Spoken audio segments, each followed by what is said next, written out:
Paperless, we're moving cashless with equity.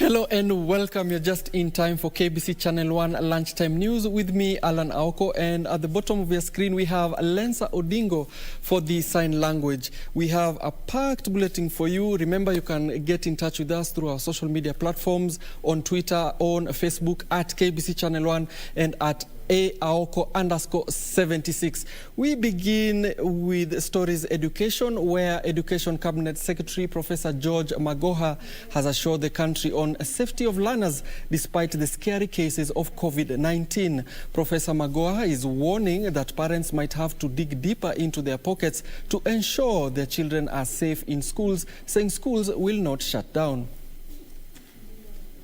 Emergence of COVID-19 cases in the country, including at learning institutions, has undoubtedly sent panic to parents and teaching fraternity. 17 students and 33 teachers have so far tested positive for COVID-19 since schools reopened 2 weeks ago. The national government has, however, moved in to assure safety of the children in learning institutions. Yes, it is spiking. It's not only spiking in this country. And what we are grappling with is, do we open for the other children or not?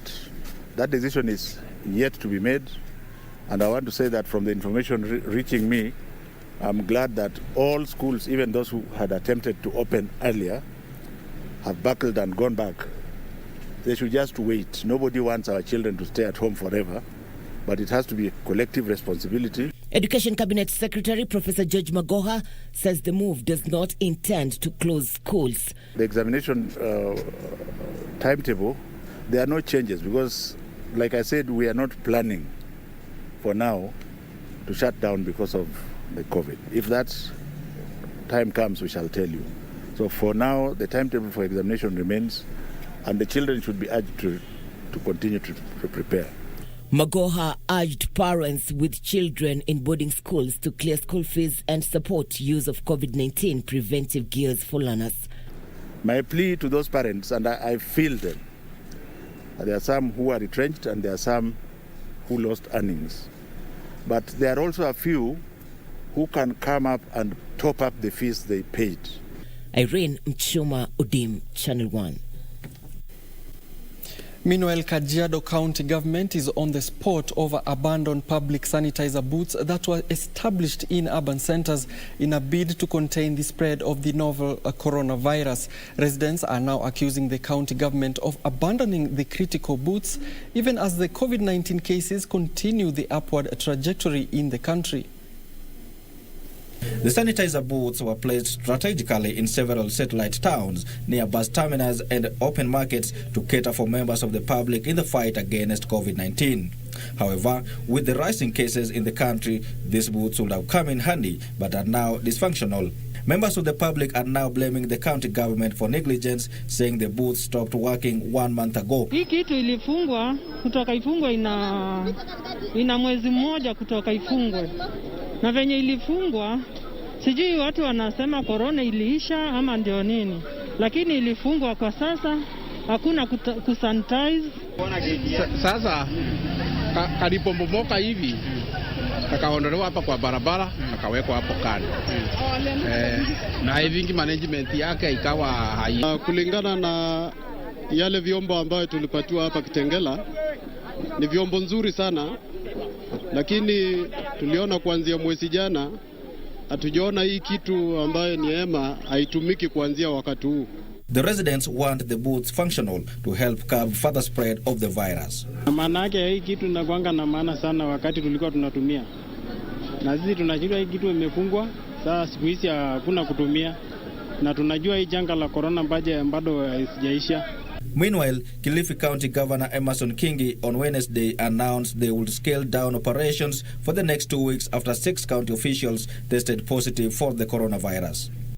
Wale wafanyikazi ambao walitangamana, walifanya kazi pengine na wale 6 ambao walipatikana na virusi, ni kuwasihi kwa hiari, ni vizuri mbali na kwenda quarantine, ni vizuri pia wajipime, na tayari vifaa vya kupima tumevipata.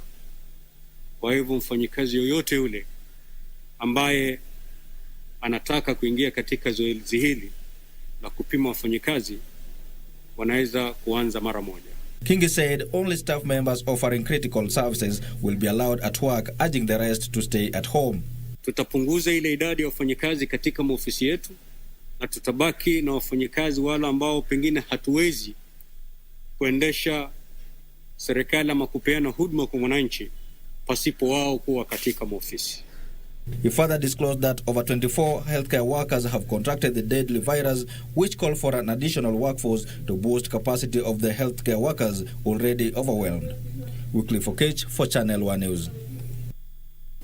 Meanwhile, residents of Kirinyaga County are being urged to embrace routine cancer screening for early diagnosis and timely treatment. The county government says the Kerugoya County Hospital is equipped to offer various tests such as mammograms to facilitate management and treatment of patients suffering from cancer.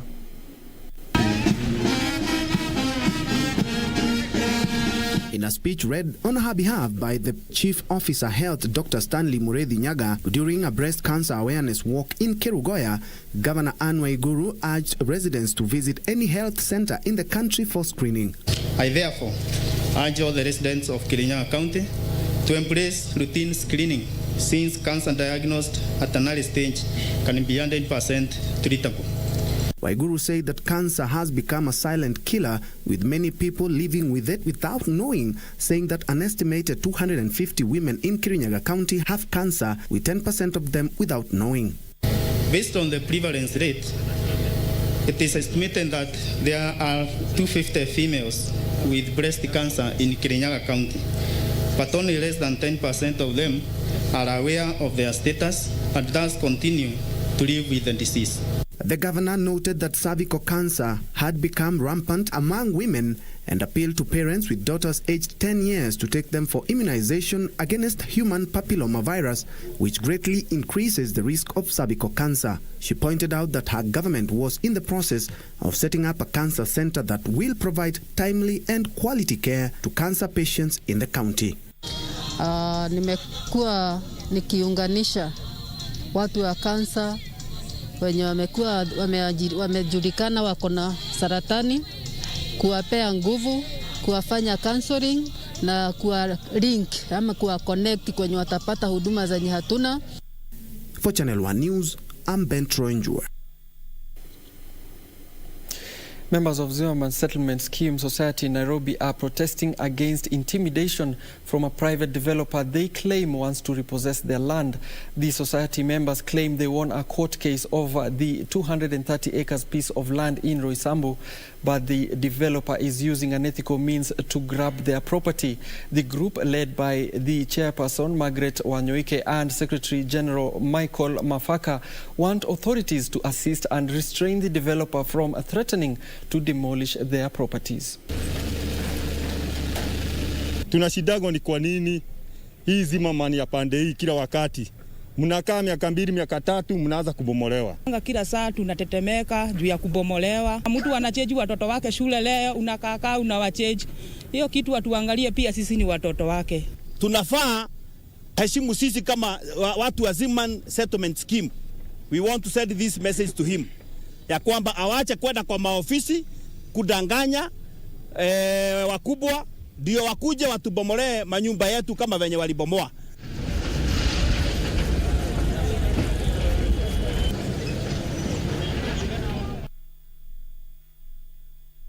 Elsewhere, the government has launched an aggressive campaign to stop the indiscriminate killing of elderly men and women in Kilifi County. The move follows the killings of 11 elderly persons in the county in a span of a month alone. Residents of Kilifi County have been warned against the killings of elderly people. The County Security and Intelligence Committee, led by County Commissioner Kutswa Olaka, said it was unfortunate that the elderly are being unfairly targeted in the guise of witchcraft. Olaka also banned the activities of self-proclaimed prophets and prophetess or intercessors, saying they were responsible for most murders of elderly people. Anakuja anaangalia huyu mama, hapendi macho yake, anasema huyu ni mchawi. Anaangalia huyu mzee, anasema huyu ana ushirikina. Baadaye jioni watu wanaua huyo mama na huyo mzee. Tunataka utuambie hao waombezi, hiyo sayansi yako kama Yesu Kristo hakusema, wewe tuambie ulisomea wapi dini ambayo inakupatia hiyo mamlaka. Family ambazo zitapoteza mzee yao kuhusiana na hii mambo, mjue nyinyi nyote ni suspects. Tutakuja tu kuwachukua nyinyi nyote. The hotspots areas identified are Rabai, Kaloleni and Chonyi sub-counties, Malindi and Magarini. Family members have been urged to find amicable solutions in solving their problems rather than killing the old. Eleza vijana ya kwamba kumaliza wazee haitatatua shida. Shida itakuwa hata mzee akienda. Kama unataka mali, omba mzee akupatie mali, lakini si kuua. Uwe mzazi ndio ununue bodaboda, hiyo boda itakuua pia. Manake kile unafanya hapa duniani inalipiwa wapi? Si ni hapa tu. Kwa hivyo tafadhali mkomeshe maneno ya kuua watu. Olaka said chiefs and their assistants should be more vigilant and that they will be held accountable for any matters that will take place in their areas of jurisdiction. Kubwa kuhakikisha kwamba tusikue na mauaji yeyote katika sehemu hizi. He warned that the government will not tolerate such inhuman acts. Well, before we go for a first quick short break, I would like to thank these viewers, Dr. Moses Tonui, Karithi Elwid. I am Lawrence Indire. These are viewers who have just interacted with us on Twitter. Do keep tweeting, do keep interacting with us about the stories we air today. For now, we go for that short quick break.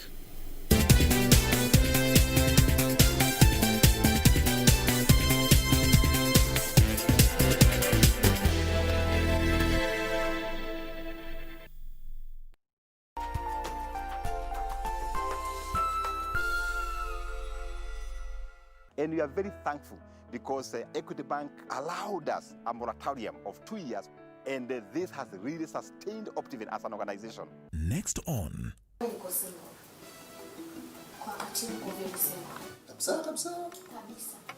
Wewe alipa chupa gani wewe? Si wanaishi. Gani? Hiyo anaishi. Wewe bwana anasema alipa nyumba nyingine pana. Kile chumba mimi nampa free. Mafala sana nyinyi. Long live Equity, we value Equity Bank. KBC, in collaboration with the Kenya Institute of Curriculum Development, is broadcasting enhanced out-of-class learning on radio, television and online. Catch the lessons every weekday on KBC Channel 1 from 2 to 4 p.m, on KBC English Service and 15 FM from 9:15 a.m. to 5 p.m, and Radio Taifa from 10 a.m. to 11 a.m.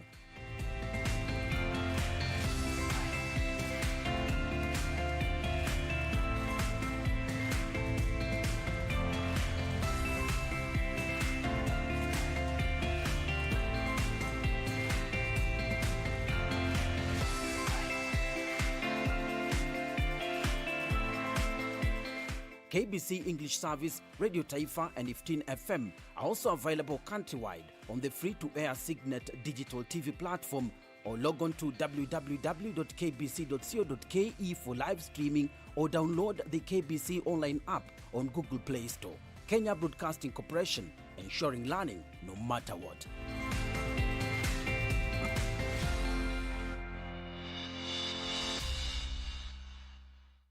tonight on KBC Channel 1. Madison Wanjala, then why does she get to keep her money? Kwa sababu watoto ni innocent. To just leave like that. I was worried, we all were. Would you have done things differently if you were in my shoes? I am getting a divorce. Na train nimekuwa nikitrain lakini na train ya nini? Mbona train ya self defense kwa sababu inaonekana kuna game itafanyika hapa soon. Don't get too cozy. This one uses people and spits them out when she's done. Ask her supposed son.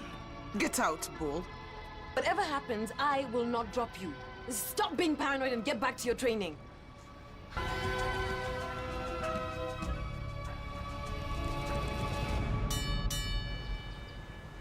Wimboni naimba sio wimboni maombi. Nikiomba Mwenyezi Mungu. Wamefanya serikali yetu ama Kenya country yetu kujulikana kama sports people. Mashujaa ni watu wamefanya mambo tofauti. I celebrate all of them. They have done the nation or the community.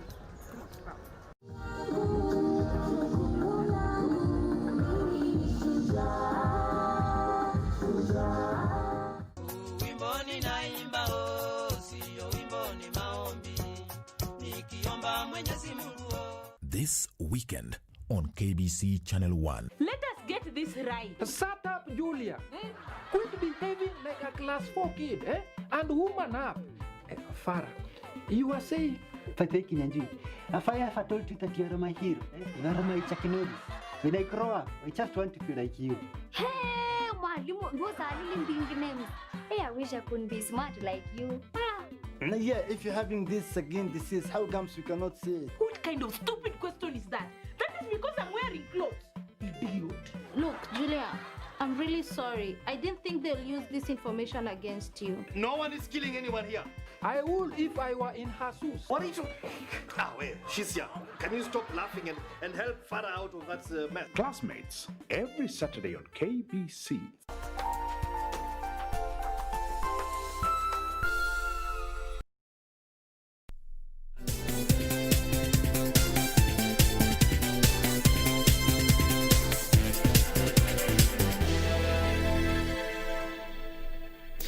Welcome back. We now want to cross live to the Kenya School of Government where the ICT Cabinet Secretary Joe Musheru is speaking. Let's listen in. Members of the press, good afternoon. Karibuni sana School of Government. We are here with the 47 chairmen of the Boda Boda Safety Association of Kenya and their national executive chairman. As you know, on Friday last week, the President witnessed the launch of the collective investment scheme of the Boda Boda Safety Association, which has made them what they are now calling #Boda Billionaires. And we want to make that dream come true. So today's function was primarily to make sure that the training that was promised is now being offered, that they can be registered. They can also start benefiting from the services that were promised. Ruby's Energy are here with Nabo Capital, and they've been taking them through the whole process of registration and also how they're going to receive their rebate.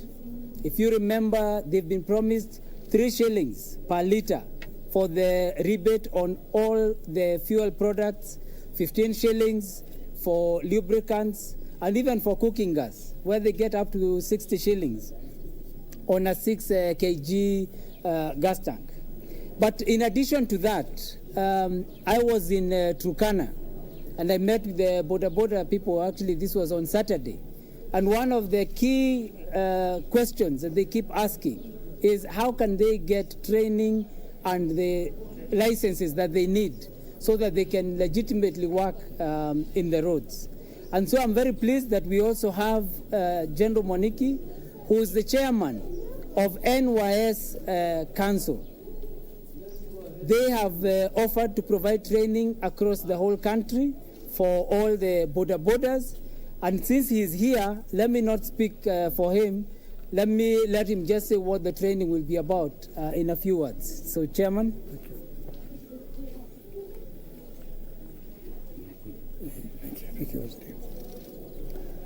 Asante sana waziri. The Kenya School of Government principal or director general pamoja na ndugu zangu wana bodaboda power. Sir Waziri, we are pleased to associate ourselves with the boda industry because the majority of the boda riders or who participate in that industry are the youth. We are pleased today to announce that we shall ensure that we empower boda riders not only with the wherewithal of learning their own their bodas or that enterprise, but also giving them the discipline to do so. And to do that, we want to fulfill 4 objectives. The first one is to ensure that they understand the boda in regard to its maintenance and in regard to understand what is a motorcycle and what that motorcycle can do. And therefore we'll give them the mechanical know-how of maintaining that. The second one, which is also key, is for them to understand the highway code and to obey it. Understand the highway code and obey it. And therefore bring discipline to how they operate the boda. And finally, and the most important, is as professionals, is give them the ethos and the morals of riding a bicycle, because there's so much in that. And then finally, and because of that will give them courtesy and dignity of riding the bicycle. And I want to thank Waziri, because this is the biggest industry for the youth, and therefore we are proud as the National Youth Service to give that service to the nation. Thank you very much.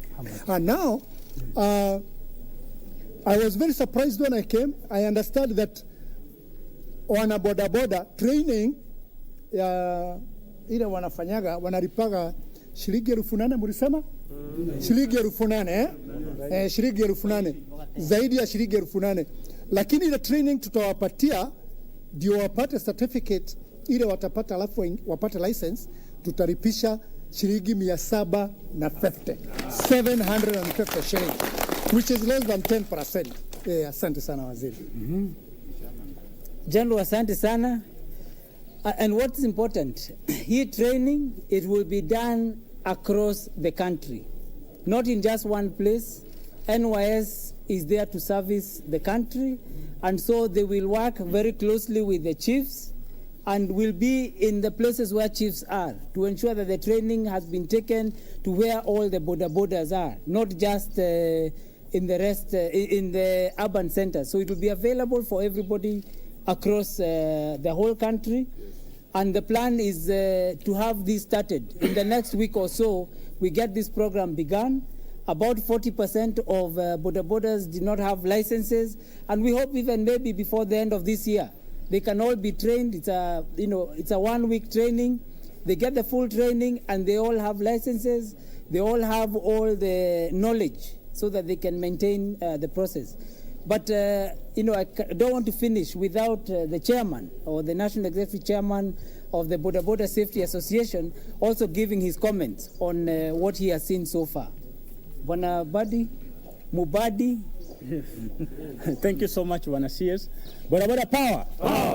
You see, as a sector and as an organization, our dream has been to ensure how can we streamline and professionalize the boda sector in this country. And one of the challenges that we have been having as the riders is lack of driving licenses. You see, and lack of road safety skills and etiquettes.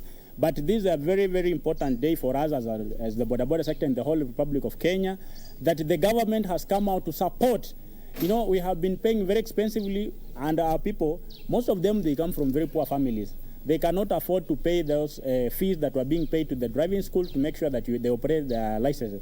That is why almost 90% of the riders in this country never had licenses. But now that we are partnering with the government, and I want to urge all the border riders across the country to make sure that we support the government in this best initiative that they are giving to us. License is the key to everything. You can imagine when you get an accident, you cannot be paid by the insurance company if you don't have the driving license. When they come to collect your premiums, they don't show you that they don't show you that if you don't have a license, they will not pay you. They'll just take your money. But once you get an accident, then the truth comes out that they cannot pay you because you don't have a license. And this one has been a very big challenge to our members. And for this is a big step for us, and is a good opportunity for us as an organization. I think it's a milestone achievement as an organization to ensure that all our members now benefit from the government incentives that it is giving across to all the youths in this country. Boda power! Are you going to support the government? Yes. Are you happy with the government? Yes. So, Your Excellency, we want to say a big thank you to His Excellency the President for coming out in a broad daylight to show the support as a government to the border sector in this country. And for this, Bwana Waziri, we are going to work with you. We are going to support you to ensure that whatever we plan, we achieve it. And our dream to build the BK Tower must be realized. Asante sana. Thank you very much, Chairman.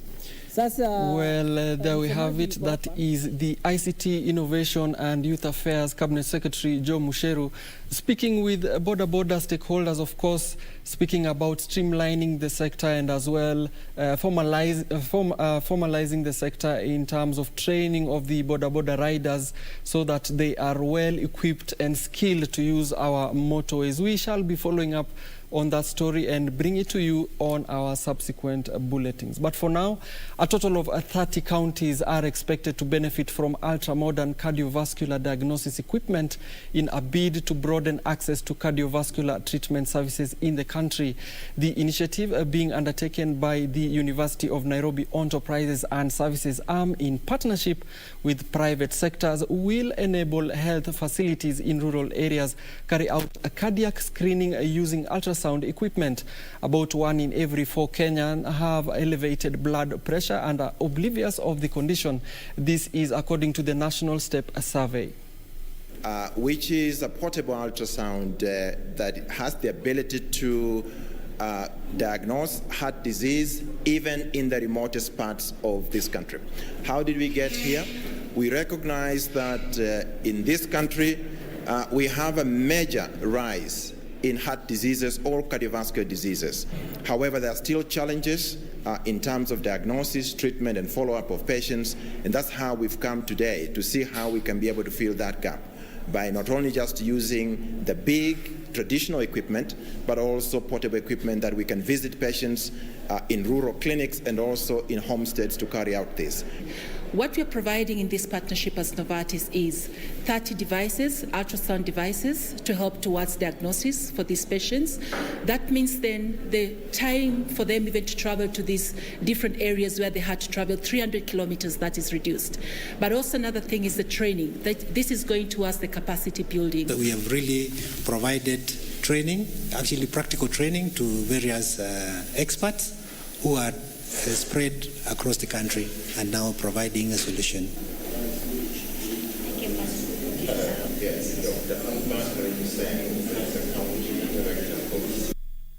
Coverage in the country is set to receive a major technological boost from the Vizeta digital healthcare systems, which aim to improve access to health services to citizens. Through a mobile application or website, patients can book for instant clinic appointments with medical experts across 20 medical specialties in all the 47 counties and receive health advice. Despite sustainable economic and social development over the last decade, lack of accessibility of quality healthcare service continues to face many patients. To address the challenges in alignment with the nation's e-health strategy and the Big Four development agenda of universal health coverage for all citizens, Viseta Healthcare digital platform leverages to infuse higher healthcare efficiency and existing model through digitization to help patients book doctor's appointments. For us, we're very open to using our technology to help power solutions around access, which is what universal healthcare is all about. And in the weeks and coming months, we expect to be very fully engaged with the government of Kenya and the Ministry of Health in how we can support to develop, enhance, and expand access to those solutions. The application will give patients access to more than 600 doctors across 20 medical specialties in all 47 counties. The first is obviously the in-person consultation. So I go to my doctor, I'm looking for a gynecologist, find a gynecologist, I book an appointment based on her availability or his availability, and then the in-person consultation is scheduled. So at that date and time, I show up, the doctor is there, we have a consultation. Viseta will also provide management solutions to hospitals, allowing healthcare providers to efficiently manage appointments and optimize patients' data. Our application, as it's currently designed, targets primarily people living in urban and peri-urban areas. But we are also very aware of the acute nature of healthcare challenges across countries in remote and other parts of, in other regions which may or may not have as much smartphone penetration or in some cases even cell phone penetration. Suleiman Yeri, Channel 1 News. Meanwhile, public primary and secondary schools across the country are expected to receive desks and chairs beginning next month, despite the challenges facing the government school furniture program. This was revealed by Chief Administrative Secretary in the Ministry of Education, Mumina Bonaya, during an inspection tour of wood and metal Juakali workshops in Mombasa County. As our reporter now, Ann Mburu, tells us, the government tenders have been a blessing for most of Mombasa artisans, especially during this COVID-19 season. The sound of clanging metals is what welcomes us to this small workshop at the heart of Kadzandani in Kisauni constituency. We meet Ali Mulua, who is one of the local artisans awarded a government tender to produce desks and chairs under the school furniture program. Wakati huu hapa tulipo tumepata kazi kwa serikali ya kutengeneza madeski 25 ya secondary schools na 75 za secondary schools, ambayo kama mwanavyo hapa tuendelea, tunamalizia na tunashukuru kwa wingi sana. Ali is grateful for the opportunity which he says has given his business a lifeline after the economic hardships caused by COVID-19. Kwa muda karibu 6 months hii mambo ya corona imekuja, ikawa hakuna kazi, vijana wako mtaani, vijana wanahangaika. So kabidi tushike hivyo tufanye, lakini ndio maana mnasikia wengine wanakataa kufanya hizi kazi. Hapa kuna vijana ambao wametoka manyumbani, wapiga rangi, wa carpenters, wa welders, wote tunangana hivyo, lakini tunashukuru kwanza kabisa kama mpate kazi. Lakini kusema kweli ile challenge ambayo tuko nayo kabisa kwanza ni ile bei. On Wednesday, he welcomed unexpected visitors at his workshop. Chief Administrative Secretary in the Ministry of Education, Mumina Bonaya, who was on an inspection tour of progress, said many youth secured employment from the project. As you can see here, there are so many young people who are working in this workshop. So at the end of the day, they are putting something on the table for their families. Tunashukuru sana mradi huu kuletwa mashinani. Kuna vijana kama hawa wanapata vibarua vya kufanya, na mimi naomba mradi huu uendelee. According to Mombasa County Director of Education Moses Makori, 180 primary and secondary schools in the region will benefit from the furniture program. Each sub-county in Mombasa was able to get 15 primary schools and 15 secondary schools. For secondary, they are getting 50 lockers and chairs, and primary, we are having 70 desks. About 200 artisans in Mombasa County have been contracted to produce 10,800 units. For Channel 1 News Hour from Mombasa County, I am Ann Mburu. Meanwhile, a lobby group calling itself Youth for Kenya has vowed to reject the Building Bridges Initiative report, claiming it marginalizes a section of Kenya. Members of the group are demanding, among other things, the reconstitution of the BBI task force to include the youth, that higher education loans be made a grant, and also for the establishment of a standalone youth ministry with a youth cabinet secretary to address problems facing millions of youth.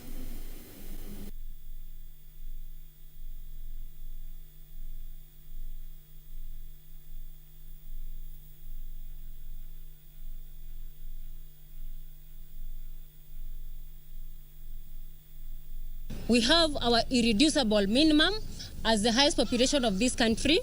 Number one, you are saying the BBI steering committee does not have anyone who is below 35.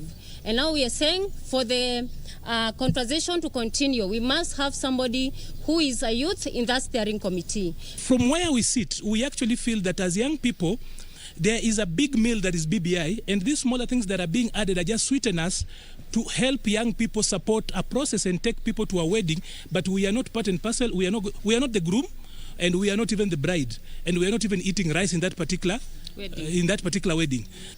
Sisi kama vijana wa Kenya tumekataa kutumika. Tumekuwa tukitumika kwa miaka mingi.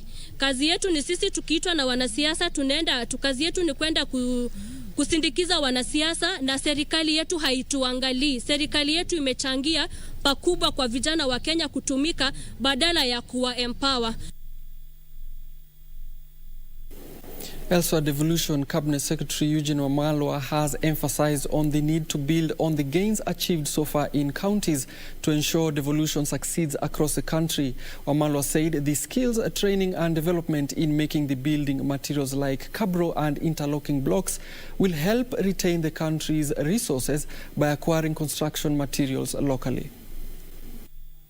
While officially opening the Kitui County Development Expo aimed at showcasing the various development projects implemented in Kitui County, CS Eugene Wamalwa lauded efforts being made by counties in construction, adding that economies of the devolved systems are largely boosted by exploring alternative ways to grow their revenue bases.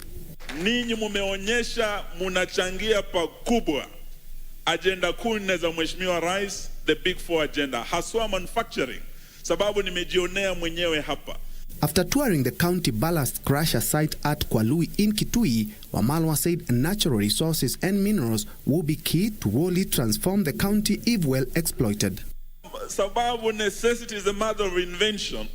Mambo ambayo nimeona hapo, mumegeuza mawe hapa kuwa ni pesa na mali ya kujenga Kitui County. Kitui Governor Charity Ngilu emphasized the need for good governance to tap into the country's rich resources. Nataka kuuliza sisi wenyewe kama viongozi wa Kenya, why have we kept our people in poverty for so long? It is not because we are lacking resources.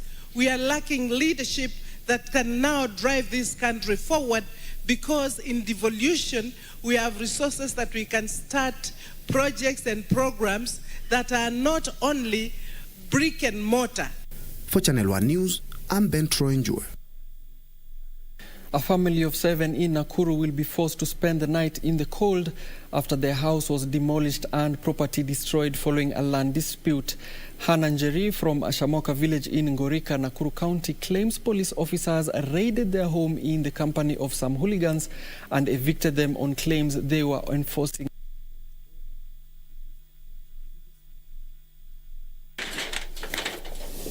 A land dispute has left a family of 7 homeless in Shamoka village, Nakuru County. During the night of Wednesday, police officers in the company of some youth raided the home of Hannah Njeri and evicted her on claims they were enforcing a court order. Kuna shida nimepata, kina OCS wamenikuta asubuhi na wajamaa wengine kutoka Nakuru.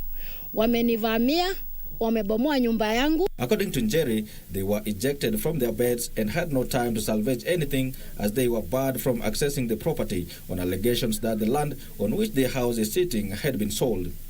Tulikuwa na kesi ya shamba, mzee wangu alikuwa anafanya kesi ya shamba, na hiyo kesi bado inaendelea kotini na haijaisha. Tarehe 4 tuko kotini na wamekuja na hakuna ripoti yoyote. Walikuwa wameniambia oda yote ya kusema nitoke. She alleges that the officers used the opportunity to loot some of her belongings. Kuna zingine wamebeba masola na pia nilikuwa na mabata wamebeba wameweka kwa gari zao. Sasa shida yenye hata nimepata zaidi, wamenipiga mwili, wameniumiza sana. Virginia Mudhoni, a family member, alleges the land tussle has given them sleepless nights despite the case being active in court. The family is now calling for the intervention from relevant authorities to help them retain what is rightfully theirs. Ombi langu kwa mkuu wa polisi, tafadhali munisaidie. Kwa sababu hata kama ni kubomoa mtu umetumwa, kuna oda imetoka watu waende wakabomoe, mtu anafanya ile kazi ametumwa afanye, lakini sio vita. Sisi tumezaliwa huku kama wajukuu na hakuna mahali tunaenda. Tunaishi huku, tunaishi huku, tunaishi huku. Serikali tunaomba umtusaidie. Wycliffe Okech for Channel 1 News. A section of men in Garissa County have teamed up with women to fight a female genital mutilation. Over 40 men have enrolled on a 3-day training program on how to help the county eradicate the menace blamed for curtailing women in the area from realizing their full potential. In what seems as concerted efforts to curb a menace that has been a thorn in the flesh of many women for years in some parts of the country, men in Garissa County have turned out to join hands in the fight against female genital mutilation. Kama jamii walichukua hiyo ahadi na tulichukua kwa umoja ya kuwa tutamaliza ukeketaji. A 3-day workshop held at a Saka location saw a total of 40 elders vow to work with anti-FGM groups, local FGM crusaders, who say men play a great role in ending the retrogressive practice. Observe that the number of reported cases is still high, standing at 94%. Despite efforts by the government to deal with the archaic practice. Mara nyingi kina mama huwa wanasema wanatenda ukeketaji ili kuweza kuridhisha wanaume. Kwa hivyo tungependa wanaume waelewe matatizo yanayoambatana na ukeketaji, ndiposa waweze kuwashawishi kina mama na watoto hasa katika nyumba zao na jamii zao kuacha swala zima la ukeketaji. Speaking during the issuance of certificates to the participants, Area Deputy County Commissioner Charles Mbulishe put on notice local administration officers who work in cahoots with perpetrators of the vice. Na kuanzia leo kama nitapata chief anapeana report ambayo si ya ukweli, kwamba anasema hakuna ukeketaji umefanyika kwake na kumbe imefanyika kwake, tukichunguza tujue hiyo, huyo assistant chief ama chief lazima atachukuliwa hatua kali ya kisheria na hata ya discipline ile ya kinidhamu kikazi. Meanwhile, stakeholders in reproductive health want the sexual consent age relooked at to allow young people access sexual and reproductive health services. The Assistant Director in the Department of Children's Services, Mwambi Mongera, said there is need to align law, policies and guidelines to avoid contradictions and inconsistencies in the legal age of sexual consent to avoid black market access to such services. On the issue of age of consent on sexual reproductive health, I think it is a good idea, because now the idea whose time has come into being, nobody can go against it. And we have the policymakers, we have the politicians, they would have to look at it, then this is a good decision to be made about it. Speakers at the forum called on the government to work to desexualize sexual and reproductive health services to make it look like any other health service to benefit millions in needs. A lot of young people, because they are growing up, they eventually would actually engage in sexual acts. Now, what we need to realize is, if we are not continuously as a continent looking into our laws and policies and being progressive, we lose an opportunity to align our legislation and policies to safeguard our children. Kamchemenza for Channel 1 News. Food and Agriculture Organization has embarked on financing of youths in Kenya through the Youth Enterprise Development Fund and counties' departments of agriculture. Speaking while disbursing a check of 5 million shillings to 40 youth groups in Kiambu County, donated by FAO and the Youth Fund, Area Deputy Governor Dr. Joyce Ngugi called on young people to embrace the good gesture, the world body to empower themselves instead of lying idle complaining of joblessness. Addressing the youth employment challenges, Food and Agriculture Organization has embarked on financing of young people in Kenya through the Youth Enterprise Development Fund. Speaking while disbursing a check of 5 million shillings to 40 youth groups in Kiambu County, Area Deputy Governor Dr. Joyce Ngugi called on young people to use the funds to empower themselves instead of lying idle. I want to say let's use these factors to help our people. And also the idea of joblessness that has made our youth just lie idle there because of lack of jobs and the migration to other places to look for jobs. This is just a job next to our door. Embrace agriculture. Dr. Ngugi cautions them on the effects of joblessness that have forced them to migrate to other areas overseas in search of jobs. For you who are here as youth leaders, let's encourage our youth there to embrace what has come to us so that they may come out of this drug use and alcohol abuse. Agribusiness Kiambu Youth President Charles Ndungo outlined several challenges, including an anticipated price rocketing of farm inputs, urging the government to save this noble project. Some of the challenges we have been facing are the issue of marketing. And that's where we are requesting, if there is another training, we are very ready about value addition. Finance Agricultural Organization County Manager Mary Diongo says her organization would continue working with the youth through training and other necessary assistances where possible to make their lives better. We have been able to support as FAO. We have invested in inputs over 20 million Kenya shillings to support these young people to access inputs in those various value chains to go into the business ventures that they're currently doing.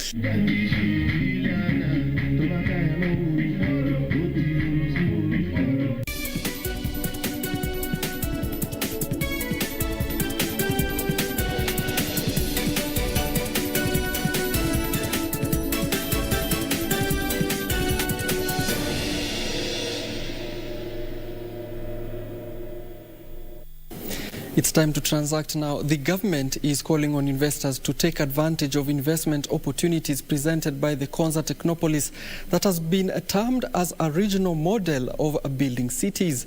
ICT Cabinet Secretary Joe Musheru says the data center at Konza City is now ready to host government and private sector data needs.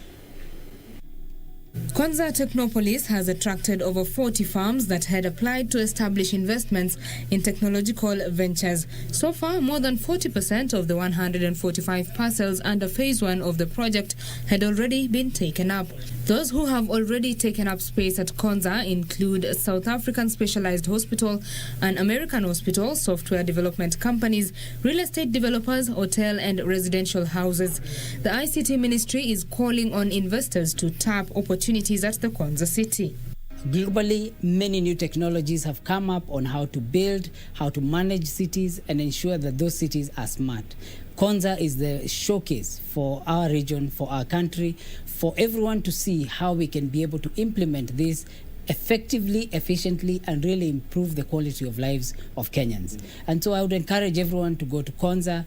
The Technopolis is anchored on 3 main clusters, which are IT-enabled services, engineering, and life sciences.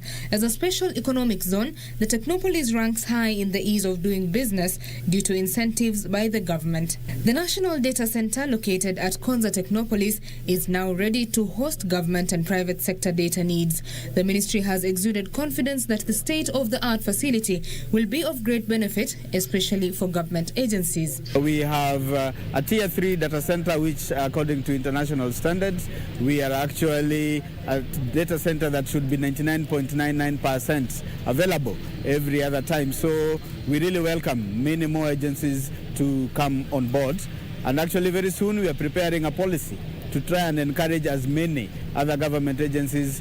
Konza City and the county governments of Kajiado, Machakos and Makueni have established a team to guide developments within a 10-kilometer buffer zone of the Technopolis. Betty Kiptum, Channel 1 Business. Completion of the first 3 berths of the Lamu Port project is likely to be in October next year.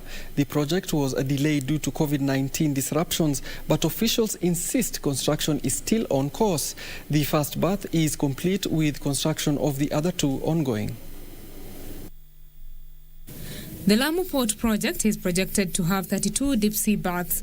The first 3 are fully financed by the Kenyan government, with the remaining 29 to be financed by the private sector under the Build, Operate and Transfer model. The cost of the short-term plan, including the first 3 berths, is estimated to be 70 billion shillings. Completion of the government-funded berths is now set for October next year. Project officials say despite COVID-19 disruptions delaying the project, construction is on course, with the 3 berths now 83% complete. With the first berth already 100% complete, and we are looking forward to having all the 3 berths completed by June, October next year. Interior Principal Secretary Dr. Karanja Kibicho led a team of 9 principal secretaries under the National Development Implementation Technical Committee to inspect works at the port. Dr. Kibicho said the team has so far visited 1,500 national government projects countrywide. He said the committee has unlocked delayed projects that cost the government money in delay penalties. We have so far been able to bring before us about 1,500 projects and unlocked roughly 1,200 projects that were not moving, costing government money in terms of delay penalties, costing government money in terms of disbursed funds with projects that are not moving. On the completion of the first 3 berths at Lamu Port, the project is expected to create at least 1,500 jobs. Betty Kiptum, Channel 1 Business.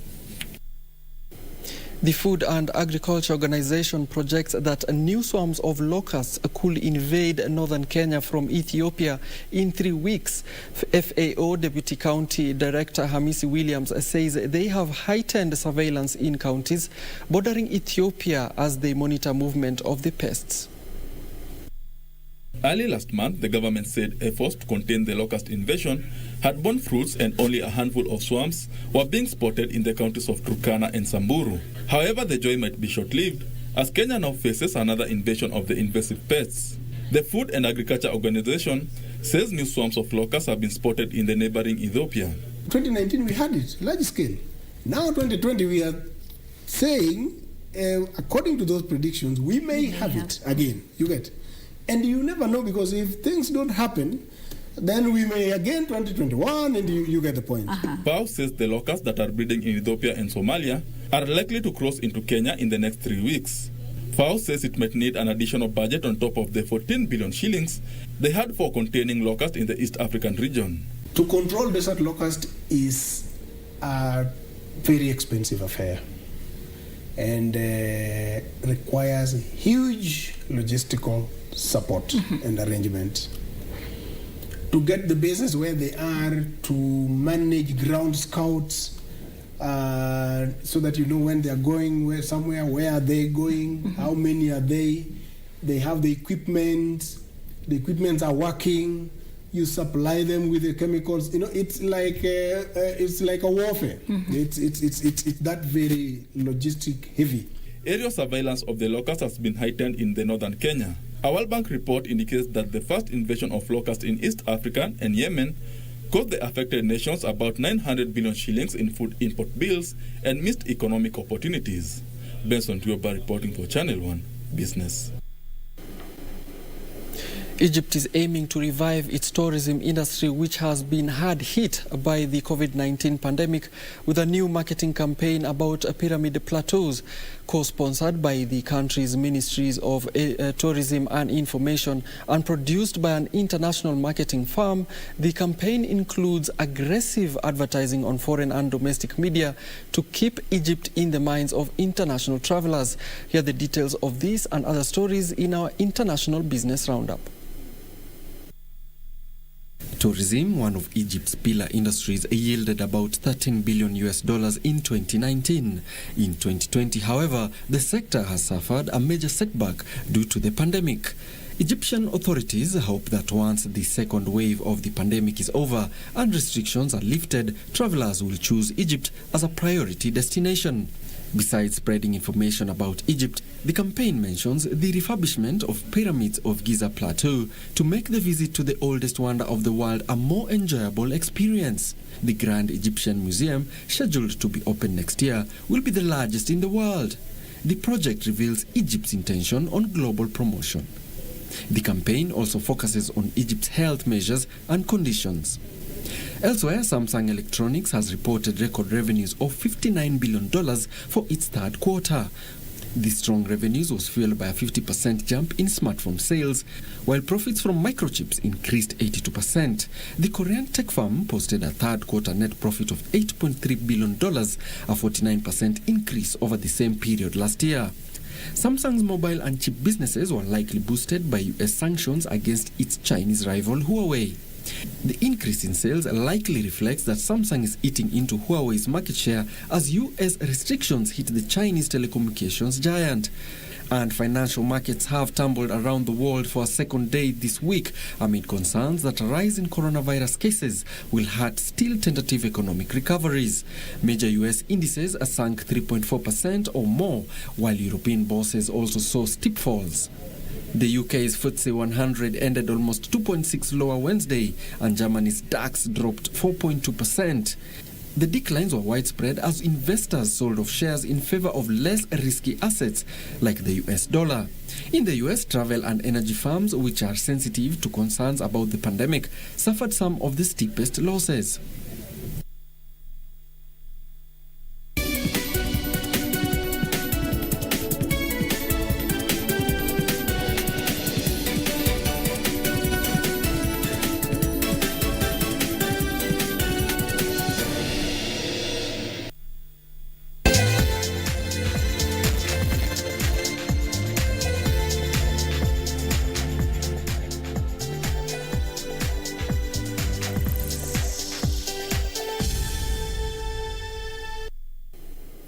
Time to keep fit in sports now. Harambee Stars coach Jacob Ghost Mulee has named his technical bench ahead of the national team's two-legged Africa Cup of Nations AFCON qualifier against Comoros.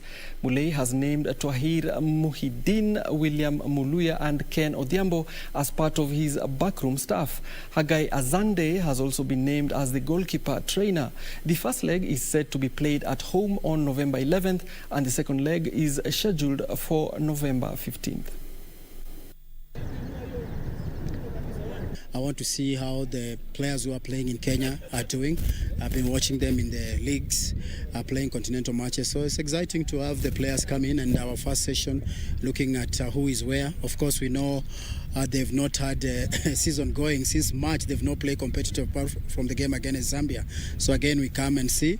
It's been nice to beat Zambia. Now we come back and see where we are, who is going to maybe make the cut for the Comoro game, because that is what we are training for right now. Now, when you haven't played competitive football and then your opponents are playing in European leagues, because Comoro, they have no single player playing at home, even they don't have a league at home. So it's a big disadvantage for Kenya. However, we'll try to use the players who are very active right now, most of the abroad-based players. So that is a plan, but you never know what might happen. If we have all of them coming, perfect for us. If we don't, then we'll try to make a combination.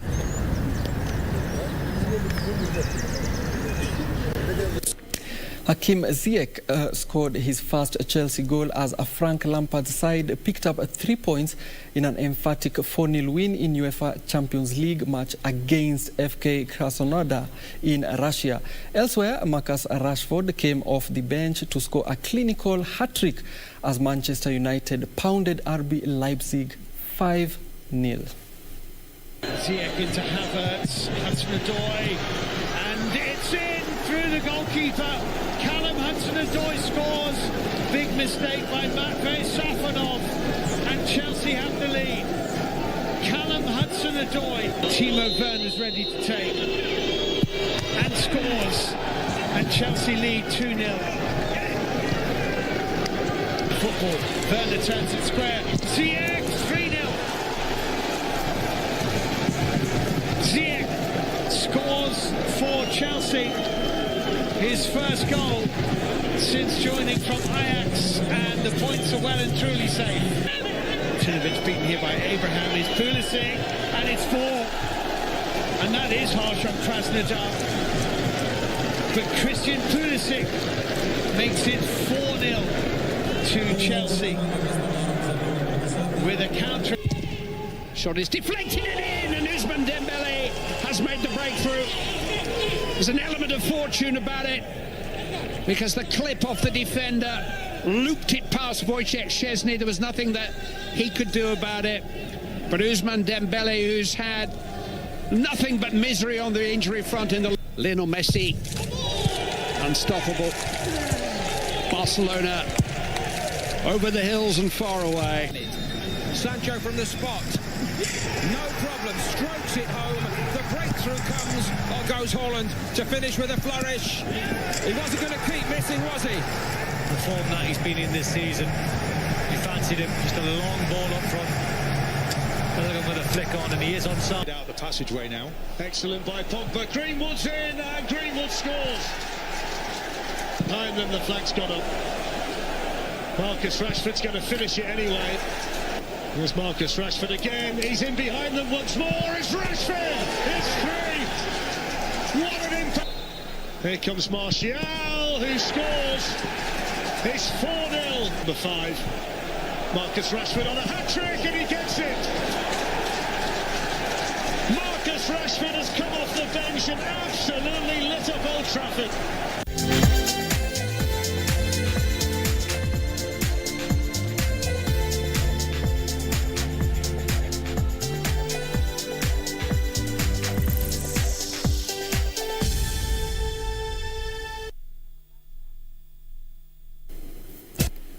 Well, now we want to just cross to Mombasa for a moment now, where we have CEC's meeting. But we will do that afterwards, because it is something that's developing, and the CECs will be meeting in White Sands, Mombasa. We shall, of course, get to that story as it happens. But for now, we are done with KBC Channel 1 Lunchtime News. My name is Allan Aoko. Our sign language interpretation has been done by Lensa Odingo. Do enjoy the rest of your viewing. Goodbye.